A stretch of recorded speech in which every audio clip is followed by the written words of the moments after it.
Bonjour à tous et bienvenue à notre café rencontre de ce matin en compagnie du docteur Éric Simard, docteur en biologie, chercheur vitoli.ca si vous voulez toute l'information. Bonjour Éric. Bonjour José, bon matin. Éric, tu le sais pas, mais le sujet que tu veux aborder ce matin, j'aime tellement ça. Moi, ça fait des années et des années que j'aime lire sur le sujet. Fait que le fait que tu veuilles nous amener un petit peu plus d'informations sur y aurait-il un lien entre l'état d'esprit et la santé? Oh oui, puis José, ça fait appel à beaucoup de facettes. Puis je trouve ça étrange qu'on n'en parle pas plus, en fait, parce qu'il y a beaucoup d'éléments dans ça. On sait qu'il y a des gens qui vont. On sait que l'état d'esprit dans lequel on va accueillir même un mauvais diagnostic peut complètement changer nos chances de guérir ou nos chances de traitement, en fait, nos chances de bénéficier du traitement. C'est clairement démontré, même dans des cas de cancer, de maladies cardiovasculaires, etc.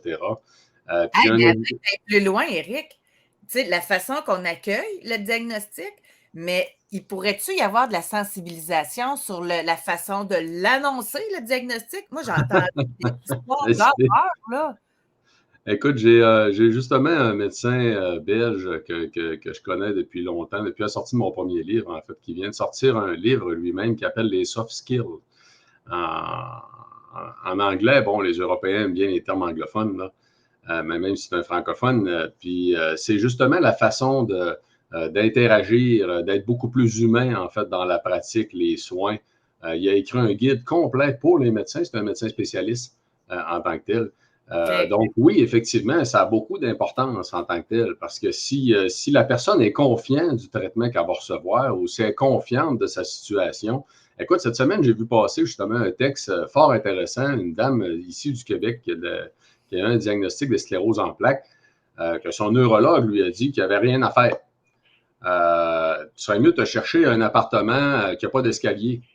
Hey, non, mais tu sais, là, quand tu dis c'est dramatique, une femme de 29 Oui. ans, Et, puis elle s'est pris en main, elle a regardé tout ce qu'elle pourrait faire, puis aujourd'hui, elle vit très bien avec pratiquement pas de symptômes. Puis wow. pourtant, il a dit qu'il n'y avait rien à faire. Donc ça, je trouve ça vraiment épouvantable. Fait que oui, écoute, notre système de santé a beaucoup à apprendre, justement, à la fois le fait qu'il y a toujours de l'espoir. Hein, il y a toujours de l'espoir. On a toujours des cas qui, dû justement au fait qu'ils se prennent en main, qui ont un bon état Oui. d'esprit, qui réussissent à. Moi, je connais quelqu'un qui a de la spongio-arthrite ankylosante. C'est une maladie qui ne se guérit pas, en fait, hein, qui est une forme d'arthrite qui est quand même très grave. Puis c'est une personne qui s'est prise en main, qui n'a pratiquement pas de symptômes aujourd'hui, là, pratiquement rien. Puis ça fait déjà une dizaine d'années qu'elle a son diagnostic. Écoute, c'est épatant. Fait que, Oui. c'est beaucoup ce qu'on appelle, entre autres aussi, l'effet placebo. Puis là, il y a des gens qui prennent ça un peu à la légère, mais il y a des cas dans lesquels, comme bon, l'an dernier, il y a une étude de la FDA qui a été publiée qui nous disait que dans 85 des cas, 85 là, c'est énorme, d'usage des antidépresseurs, que c'était pas plus efficace qu'un placebo. En fait, là, il y a plein de Wow. monde qui l'ont compris tout croche de ce que je viens de dire là, c'est extrêmement important. C'est pas que 85 des cas, l'antidépresseur ne fonctionnera pas, mais c'est qu'il ne sera pas plus efficace qu'un placebo. Mais ça veut dire que dans la majorité des cas, ce qui améliore en tant que tel la situation de la personne, c'est la confiance dans le fait qu'ils vont prendre quelque chose, qu'ils prennent une pilule en tant que telle. Parce que Oui. les gens ont confiance dans la pilule, ils ont confiance dans leur médecin qui va les accompagner face à un diagnostic, qui va essayer de les aider pour améliorer leur vie. Et José, je suis convaincu que si ces gens-là se faisaient expliquer que les études ont démontré que l'activité physique est plus efficace que la prise d'antidépresseurs, il y en a qui se mettraient à l'activité physique. Fait que le Puis problème aujourd'hui, garde ton point, mais en plus, Eric, ce qu'on voit beaucoup, puis moi, je vois beaucoup avec, je fais rien parce que j'anime avec un psychiatre de Dr. Mayou.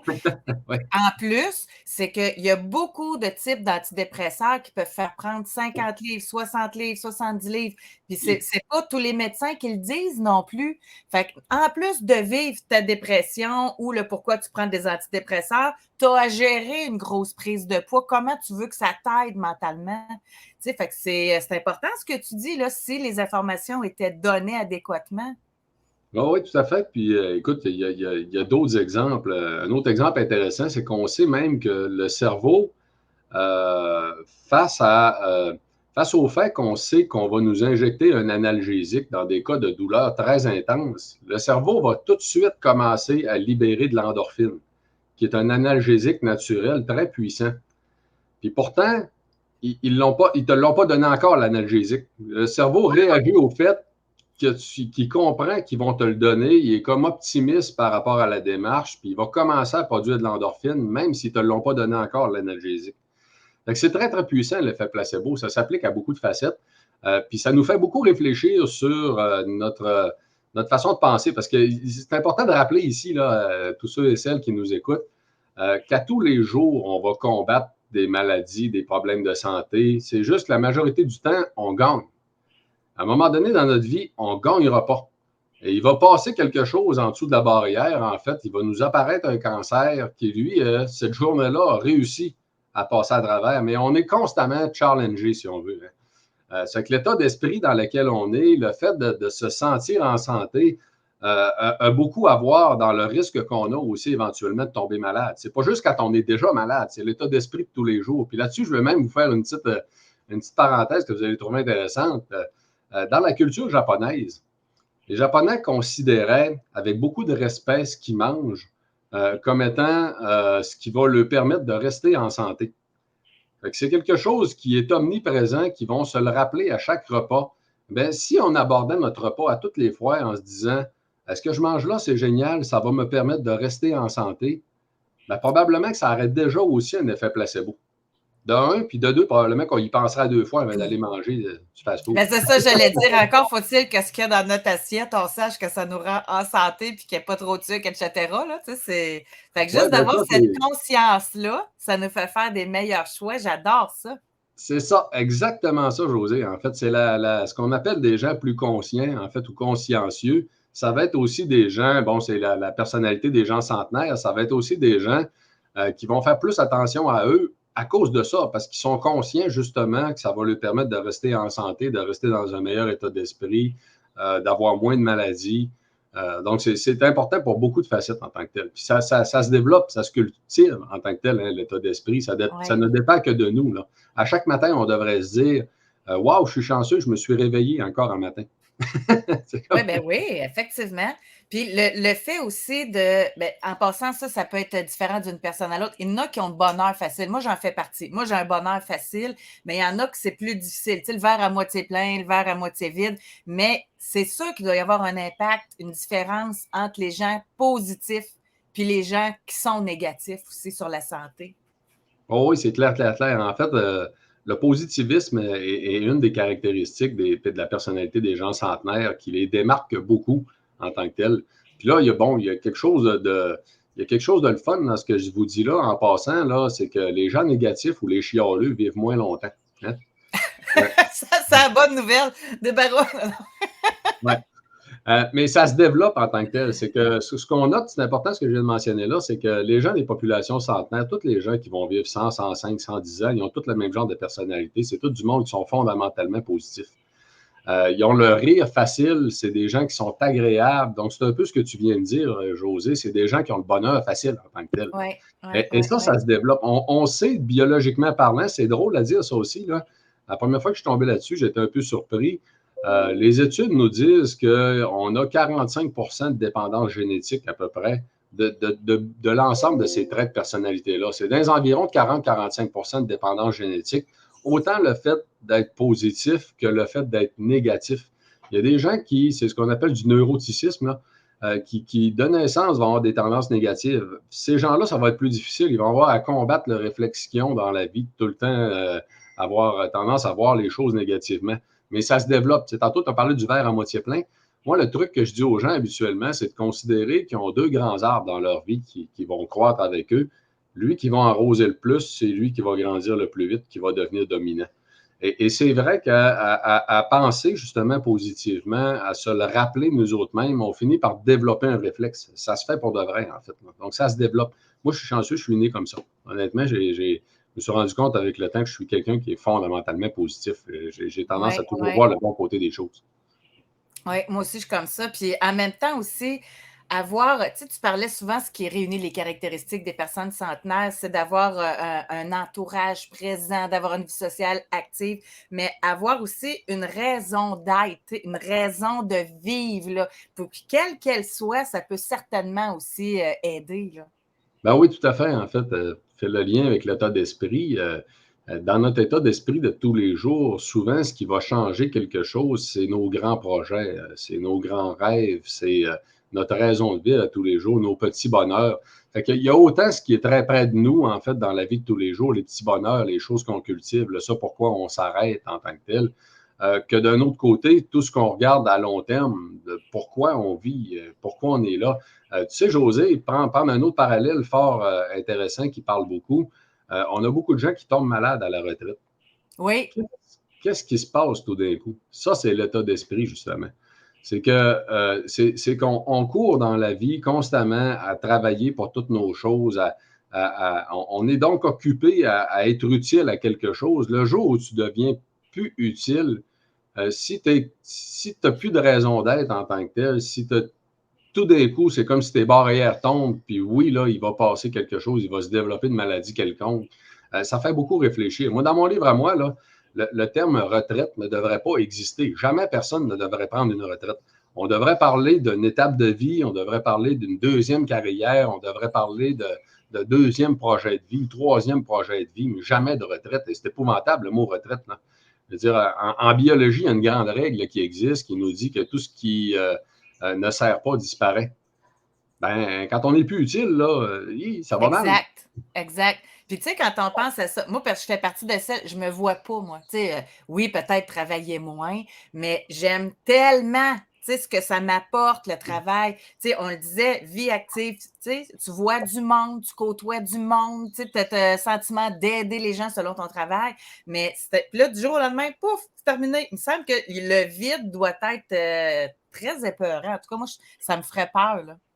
Ah oui, puis quand c'est pas bon pour l'état d'esprit, il y a plein de monde qui tombe malade. Donc, c'est vrai que l'état d'esprit est terriblement important en santé humaine. Puis là, on parle de raison d'être en tant que telle. C'est sûr que la raison d'être, c'est beaucoup plus que le travail. C'est sûr qu'il y a des gens qui, dans le travail, vont s'accomplir parce qu'ils vont décider de se mettre à fond dans un domaine qui les tient à Oui, cœur. C'est ce que j'ai fait pour la longévité, entre autres, hein, oui. de la longévité humaine. Puis ils vont se donner à ça pour le restant de leur jour parce qu'ils veulent laisser quelque chose en tant que tel, un peu comme tu le fais aussi à quelque part dans tout ce qui entoure l'alimentation cétogène, en fait, puis les bienfaits que ça peut avoir pour la santé, de bien le positionner, de bien le faire, de bien le réaliser, de donner de l'information pertinente à tout le monde, de leur permettre de les accompagner. C'est toute la raison d'être, en fait, qu'on se donne à nous autres mêmes, finalement, au bout de la ligne, de continuer quelque chose qui nous tient à cœur, qu'on trouve qui est très, très important pour la population. Oui, exact. Il y a un dernier point également que je voudrais que tu amènes. Je trouve ça intéressant parce que tu voulais l'aborder dans notre entrevue, dans notre rencontre de ce matin, comme quoi le corps a des mécanismes naturels de réparation puissants. Oui, c'est entre autres ce qu'on a parlé tout à l'heure en parlant de l'effet placebo. Souvent, on néglige un peu qu'est-ce que c'est que l'effet placebo, mais c'est la capacité du corps à se réparer. Puis dans ça, on voit, il y a toujours il y a toujours des choses surprenantes. Hein. On va entendre parler des fois que quelqu'un a guéri de telle affaire de façon quasiment miraculeuse. Il n'y a rien de miraculeux là-dedans. On a des processus à l'intérieur du corps humain qui sont terriblement puissants. Entre autres, les meilleurs processus contre le cancer, c'est très certainement nos processus cellulaires qui ont été développés au fil des siècles puis des milliers d'années d'évolution, en fait. Hein. On a beaucoup de processus cellulaires qui combattent le cancer à tous les jours. Ce qu'il faut savoir, dans le fond, c'est que l'état d'esprit a deux impacts. Nous aide à réduire l'influence ou l'impact négatif en tant que tel des mauvaises nouvelles ou du stress, parce que le stress va affaisser notre système immunitaire. Quand Oui, on est trop stressé, trop préoccupé, ça va affaisser notre système immunitaire, ça va nous empêcher tout simplement de combattre, hein, tout simplement. Puis le fait d'être très positif, moi, je suis convaincu aussi qu'on peut aussi aller stimuler certains mécanismes, exactement comme on le sait dans le cas de la douleur. Dans le cas de la douleur, c'est très bien documenté. On sait que quelqu'un qui va recevoir, comme je l'ai dit tout à l'heure, un analgésique, avant même de l'avoir reçu, le cerveau va commencer à produire de l'endorphine. Ben, des processus comme ça, il en existe fort probablement d'autres, en fait, qui permettent au corps humain d'amorcer des processus de réparation quand il est très confiant, qu'il est sur la bonne direction, qu'il est sur la bonne voie. À quelque part, c'est à nous-mêmes de se mettre sur la bonne voie, de se mettre dans l'état d'esprit, de se dire, ben, regarde, j'ai un défi aujourd'hui, c'est à moi d'y faire face, je vais gagner. Tu sais, Je me retrousse ouais, les manches. Let's go. On y va. ouais, tout à fait. J'adore. Merci beaucoup, Eric. Alors, c'était notre café du matin. Merci beaucoup à ceux qui sont présents. Je vois qu'il y a Monique également qui a commenté, Karine, Sylvaine. On en a beaucoup en rediffusion également. Donc, n'hésitez pas à partager notre café rencontre du matin pour le faire connaître au plus grand nombre possible de personnes. Merci beaucoup, Eric. À mardi Un grand prochain. plaisir. Bye Bonne fin de bye. journée.